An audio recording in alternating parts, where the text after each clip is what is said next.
అందరికీ నమస్కారం. Welcome back to my channel. నిన్నటి నుంచి కరెక్ట్‌గా చెప్పాలంటే నిన్న 11:30 నుంచి ఈరోజు ఉదయం 7 గంటల వరకు మొత్తం న్యూస్ ఛానల్స్‌లో, సోషల్ మీడియాలో మాట్లాడుకున్నటువంటి మాటలు ఆహ్, ఓన్ వచ్చిన న్యూసెస్ అల్లు అర్జున్ గారి చుట్టూ తిరిగింది. దానికి కారణం అందరికీ తెలిసిందే. సంజయ్ థియేటర్‌లో జరిగినటువంటి సంఘటన. అయితే నిన్న 11:30కి అల్లు అర్జున్ గారింటికి పోలీసులు వెళ్ళటం జరిగింది. అరౌండ్ 12:20కి కస్టడీలోకి తీసుకోవడం జరిగింది. అయితే అక్కడ పోలీసులు చేసినటువంటి ఒక దుందుర్క చర్య, లేకపోతే ఇది పోలీసుల్లో ఉండే ఒక కొంతమంది పోలీసుల్లో ఉండే ఒక అలవాటో ఏంటో తెలియదు. అల్లు అర్జున్ గారు లోపలికి వెళ్ళి డ్రెస్ చేంజ్ చేసుకుని వస్తాను అని అనటంతో బెడ్రూమ్లోకి ఎంటర్ అయిపోయారు. మరి ఈ ఈ విషయం ఏంటో, ఈ పోలీసుల్లో ఉన్న ఈ విధానం ఏంటో ఎవరికి అర్థం కాదు. అక్కడి నుంచి 1:15 రిమాండ్ రిపోర్ట్ తయారు చేయడం జరిగింది. అండ్ 2:20 నుంచి 2:50 మధ్యన గవర్నమెంట్ హాస్పిటల్కి తీసుకెళ్ళి ఓవరాల్ చెకప్ చేయించి ఫిట్గా ఉన్నారని చూసిన తర్వాత 3 గంటలకి నాంపల్లి కోర్టులోని ప్రొడ్యూస్ చేయగా కరెక్ట్గా 3:30కి నాంపల్లి కోర్టు 14 రోజుల రిమాండ్ విధించడం జరిగింది. అయితే ఈలోగానే అల్లు అర్జున్ గారు 2-3 డేస్ బ్యాకే ఈ కేసుకి ఈ దీనికి ఈ సంఘటనకి సంబంధం లేనట్టుగా, నా ఇంటెన్షన్ ఏమీ లేదు అని చెప్తూ ఈ కేసును కొట్టేయాలంటే ఒక క్వాష్ పిటిషన్ కూడా వేయటం జరిగింది. అయితే కరెక్ట్గా దాన్ని నిన్న మధ్యాహ్నం 1 గంటకి లంచ్ మోషన్లో పెట్టి కొంచెం స్పీడప్ చేసి తేల్చాలని అడగ్గా 4 గంటలకి వాయిదా వేసి 4 గంటలకి దాని మీద ఇవ్వడం జరిగింది. ఈ 1 గంట నుంచి 4 గంటల మధ్యలోనే ఈ పోలీసులు హైడ్రామా అంతా సృష్టించేసి మన నాంపల్లి కోర్టులో ప్రొడ్యూస్ చేయడము, లేక రిమాండ్ తీసుకోవడం, అంటే అరెస్ట్ కింద చూపించేశారు. ఇప్పుడు 4 గంటలకి హైకోర్టులో చెప్పిన పాయింట్స్లో ఆల్రెడీ ఇక్కడ క్వాష్ చేయడానికి లేదు, అరెస్ట్ చూపించేశారు కాబట్టి ఇంటర్మీన్ బెయిల్ పాయింట్ ఆఫ్ వ్యూలో ఏమన్నా ఉంటే చెప్పండి దాని గురించి అని అనగా, ఇదే తరహాలో రిపబ్లిక్ టీవీకి సంబంధించిన అర్నబ్ గోస్వామిని అరెస్ట్ చేసినప్పుడు క్వాష్ పిటిషన్లో కూడా ఇంటర్మీన్ బెయిల్ తీసుకునే విధంగా ఒక కేసుని ఆయన నగ్గడం జరిగింది. దాన్ని రెఫరెన్స్గా తీసుకుని ఇక్కడ అల్లు అర్జున్ గారికి 50,000 పూచుఖర్చుతో, అండ్ సంజయ్ థియేటర్ యాజమాన్యానికి కూడా 50,000 పూచుఖర్చుతో 4 వారాల పాటు ఇంటర్మీన్ బెయిల్ ఇవ్వడం జరిగింది. ఇది ఓవరాల్గా నిన్న జరిగినటువంటిది. అయితే in the immediate process Allu Arjun గారిని రిలీజ్ చేయాలని హైకోర్టు ఆదేశించినటువంటి ఆదేశాలు.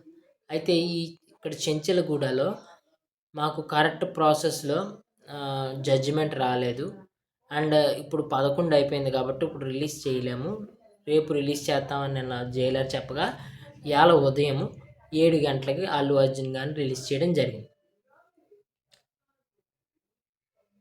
ఇది గుర్తుపెట్టుకోండి. మనం ఇంకో పాయింట్లో చెప్తాం. ఒకసారి సంజయ్ థియేటర్ దగ్గరికి వెళ్దాం. సంజయ్ థియేటర్లో ఏం జరిగింది, అక్టోబర్ 5వ తారీఖున యాక్చువల్గా పుష్ప 2 రిలీజ్ ఉండింది. అక్టోబర్ 2వ తారీఖునే దాని మీద ప్రీమియం షోలు మేము 4వ తారీఖున వేసుకుంటామని చెప్పి పర్మిషన్ అడగగా ప్రీమియం షోలకి ఇచ్చింది.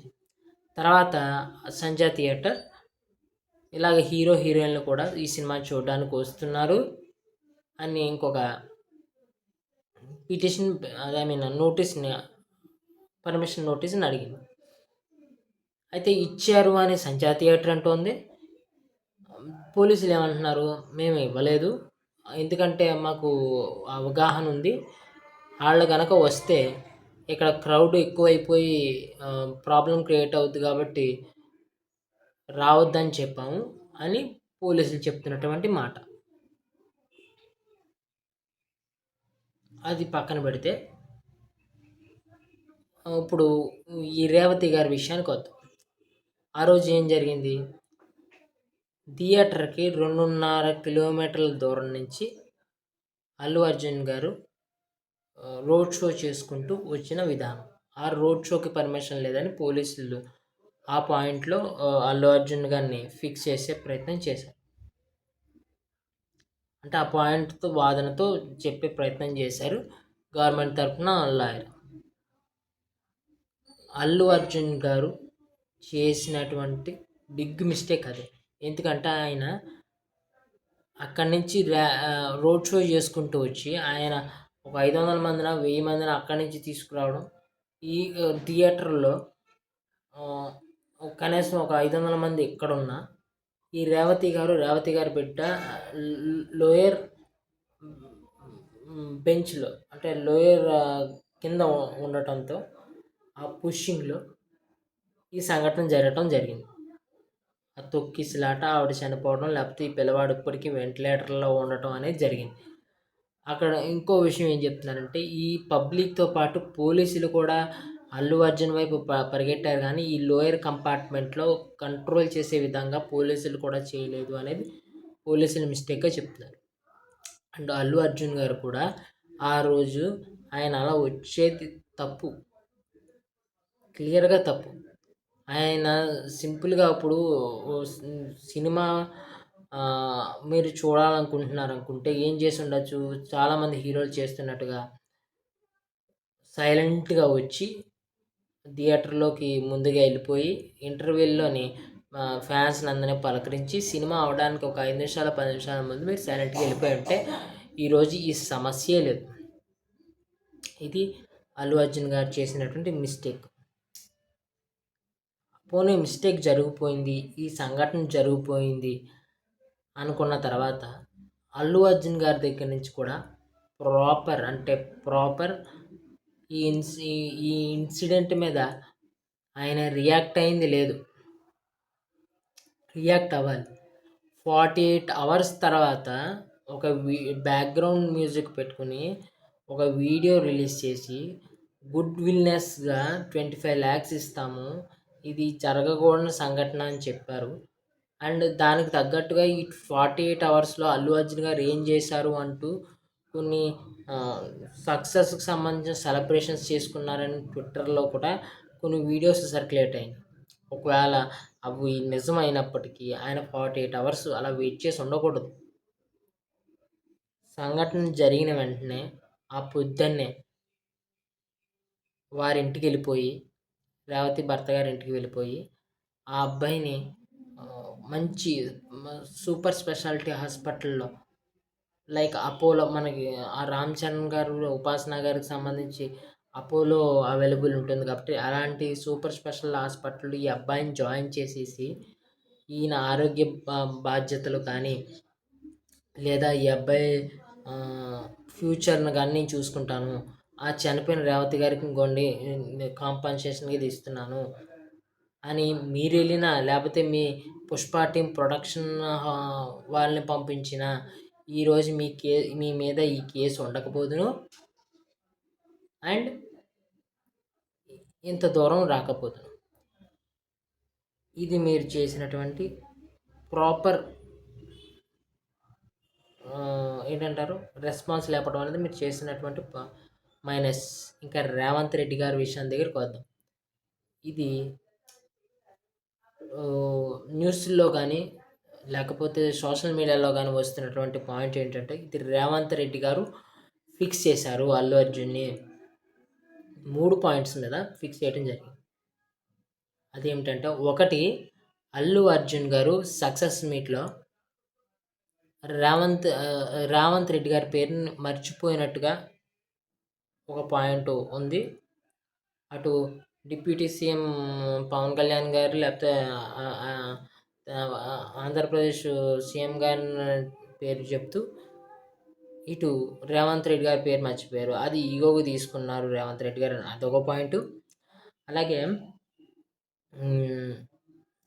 మన నాగార్జున గారికి సంబంధించి ఒక మినిస్టర్, తెలంగాణ మినిస్టర్ సారీ చెప్పాల్సి వచ్చింది. ఆవిడ చేసినటువంటి వెర్రి వ్యాఖ్యలకి సారీ చెప్పాల్సి వచ్చింది. రెండో పాయింట్ అది. మూడో పాయింట్, ఎంత ఈ ఆంధ్రప్రదేశ్‌కి సంబంధించిన గవర్నమెంట్‌తో వెళ్ళి మాట్లాడి ఇంత క్లోజ్‌నెస్ మెయింటైన్ చేస్తున్నారు కానీ, తెలంగాణ గవర్నమెంట్‌కి సంబంధించి క్లోజ్‌నెస్ మెయింటైన్ చేయట్లేదు సినిమా ఇండస్ట్రీ పెద్దలు. వీళ్ళని ఎలాగైనా డౌన్ చేయాలి అని రేవంత్ రెడ్డి గారు ప్లాన్ చేసినట్టుగా చెప్తున్నటువంటి మాటలు. దీనికి చెప్తున్నటువంటి కొన్ని పాయింట్స్ ఏంటంటే, ఎప్పుడో 5వ తారీఖున జరిగితే నిన్న 13వ తారీఖున ఆయన అరెస్ట్ చేయడం ఏంటి? ఇంత గ్యాప్ ఏంటి? అండ్ అదే టైంకి రేవంత్ రెడ్డి గారు ఢిల్లీ వెళ్ళవలసిన అవసరం ఏముంది? ఎందుకంటే ఢిల్లీలో పార్లమెంట్ సెషన్స్ జరుగుతున్నాయి. ఎవరిని మీట్ అవ్వడానికి అంత అవైలబిలిటీ ఉండదు. మంత్రులను కానీ, ప్రధానమంత్రిని కానీ, హోమ్ మినిస్టర్‌ని కానీ కలవడానికి అవకాశం ఉండదు. ఇలా అవకాశం లేని పరిస్థితుల్లో రేవంత్ రెడ్డి గారు అక్కడికి వెళ్ళటం ఏంటి?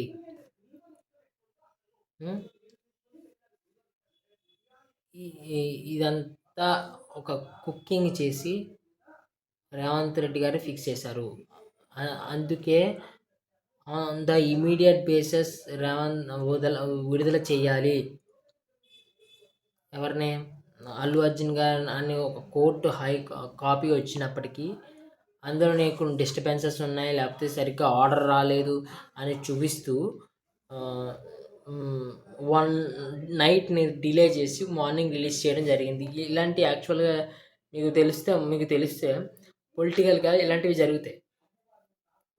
ఆర్డర్స్ వచ్చినా కొంచెం డిలే చేస్తూ విడుదల చేయడం, లేకపోతేనే వీకెండ్స్లో అరెస్ట్ చేసి శనివారం ఆదివారం కోర్టులకి సెలవులు ఉంటాయి కాబట్టి ఆదివారం సోమవారం బెయిల్ తెచ్చుకొని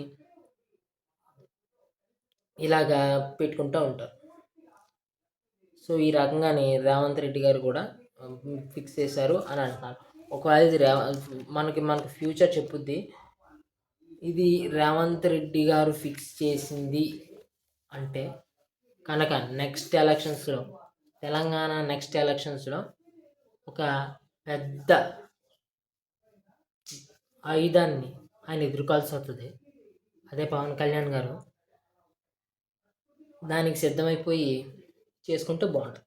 ఇంకా చివరిగా వైఎస్ఆర్సిపి సంబంధించిన పేటీఎం బ్యాచ్ వాళ్ళకి తలా తోక ఉండదు. ఒక సమస్య జరిగితే, అది పవన్ కళ్యాణ్ గారికి వ్యతిరేకంగా ఒక సమస్య జరిగితే అటువైపు ఉంటారా, అంటే సపోర్ట్ చేస్తారా? క్లియర్గా మీరు అర్థం చేసుకోండి.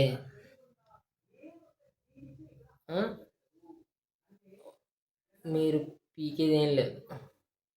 ఎందుకలా అంటున్నానంటే, అల్లు అర్జున్ గారి మామగారు కాంగ్రెస్లోనే ఉన్నారు. కాంగ్రెస్లో ఉన్నప్పుడు ఆయనకి ఇంత కూడా ఇన్ఫర్మేషన్ ఉండదా? ఆ ఇన్ఫర్మేషన్ పట్టి అల్లు అర్జున్కి ఇస్తే అల్లు అర్జున్ గారు కొంచెం బ్యాక్ ఆఫ్ అయ్యి ఒక బెయిల్ని ప్లాన్ చేసుకుని ఈ సిచ్యువేషన్ లేకుండా చేసుకోగలరు కదా. రామ్ గోపాల్ వర్మ చేసుకోగలిగినప్పుడు అల్లు అర్జున్ చేసుకోలేడా? అల్లు అర్జున్ మామ చేశాడు, కాపాడేశాడు. లేకపోతే జగన్మోహన్ రెడ్డి వాదించినట్టు నిరంజన్ రెడ్డి గారు కేసు వాదించారు కాబట్టి ఆయన కాపాడేశాడని సొల్లు కౌరులు చల్లకండి. నిరంజన్ రెడ్డి గారు లేకపోతే ఆ వాదించిన లాయరు మీ జగన్ గారికే సపోర్ట్ కాదు. ఒకసారి కొన్ని ఆడియో ఫంక్షన్లు చూసుకోండి.